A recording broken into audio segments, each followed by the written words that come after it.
Supreme court of Pakistan के हुक्म के मुताबिक 14 मई 2023 को इलेक्शन होने जा रहा है। आफरीन है हमारे सुप्रीम कोर्ट के मुअज़्ज़ज़ जज साहिबान पर कि जो तमाम तर नाजेबा हमलों के बावजूद और इस तमाम तर प्रेशर के बावजूद जो उन सियासी जमातों की जानिब से सुप्रीम कोर्ट पर डाला जा रहा है कि किसी तरह वो इलेक्शन डिले कर दें या कोई ऐसा फैसला दे देते कि जिससे इलेक्शन से फरार में मदद मिलती कुछ सियासी जमातों को जिनको अपनी शिकस्त का खौफ नजर आ रहा है। सो उन्होंने फिर भी आइन की पासदारी के लिए आइन जो कहता है उसके मुताबिक फैसला किया, ना कि उस बुनियाद पर कि किसी को फैसला पसंद आता है या नापसंद होता है। मैं आपके सामने जरा एक सर्वे नताइज रखूं। इलेक्शन किस करवट इख्तदार के ऊंट को बिठाने जा रहा है और पंजाब की 297 नशिस्तों की क्या सिचुएशन है, कौन सी सियासी जमात किस पोजीशन पर खड़ी है।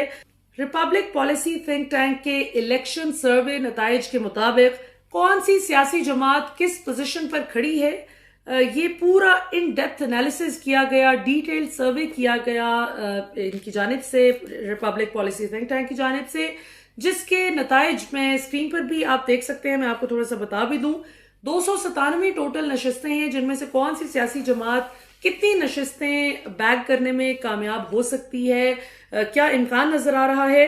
36 इजला हैं कुल पंजाब के जिनमें ये सर्वे किया गया, जिनमें से 31 इजला में पीटीआई वाज़े मेजॉरिटी के साथ, वाज़े अक्सरियत के साथ जीतती नजर आ रही है। और इन इलेक्शन सर्वे नताइज के मुताबिक 5 ऐसे इजला हैं जिनमें नून लीग और पीटीआई का कांटेदार मुकाबला जो है वो सामने आ रहा है। और ये 5 इजला कौन से हैं जी? नारोवाल, गुजरांवाला, कसूर, ओकाड़ा और साहिवाल। यानी 5 इजला ऐसे हैं जिसमें चोटी का मुकाबला होगा पीटीआई और नून लीग के दरमियान।